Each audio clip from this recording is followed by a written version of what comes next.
Janasena party తరఫున Janasena party అభ్యర్థులకి, Bahujan Samaj party అభ్యర్థులకి, సిపిఎం అభ్యర్థులు వారి గుర్తులతో పాటు జనసేన అభ్యర్థులకి ఈ గ్లాస్ గుర్తును గుర్తుపెట్టుకోండి. ఇది గబ్బర్ సింగ్ గ్లాసు.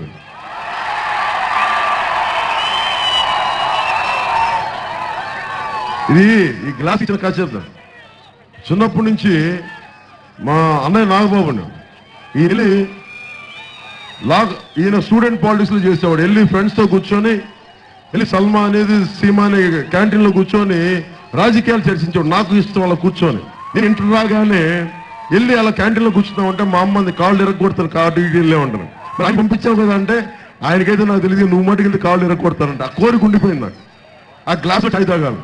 సో అంటే నాకు జీవితంలో చిన్న కోరిక కూడా నెరవేరు. నాకు దానికి ఓ హీరో అవ్వాలి, దానికి అందరికి అభిమానించి హీరో అవ్వాలి, దానికి ఒక గబ్బర్ సింగ్ సినిమా తీయాలి, దానికి ఒక గ్లాస్ దొరకాలి, అప్పుడు టీ తాగాలి.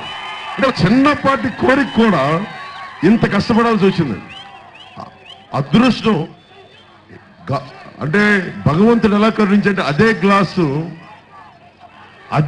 ఈ రోజున గబ్బర్ సింగ్ గ్లాసే ఈ రోజున జనసేన గుర్తయిపోయింది. ఆ గ్లాస్ చూడండి, లోపల దానికి కలుషం ఉండదు, ఏం దాయదు, లోపల ఏది ఉంటే అదే కనిపిస్తుంది. ఫ్యాన్ లో ఏమన్నా తెలీదు, ఆ పార్ట్స్ ఎక్కడి నుంచి వచ్చినాయో తెలీదు. సైకిల్ మనకు తెలియదు అది ఎక్కడి నుంచి వచ్చిందో. అలా కాకుండా మూడే ఉన్నాయి. సైకిల్కి పంచర్ అయిపోయింది, చైన్ దిగిపోయింది, వెనకాల క్యారియర్ లేదు, అది ఉన్న రిములు కూడా అటు ఇటు తిరుగుతూ ఉన్నాయి. పోనీ ఫ్యాన్ ఉందా అంటే ఆ ఫ్యాన్ పవర్ లేదు, ఎందుకంటే పవర్ మీ దగ్గర ఉంది.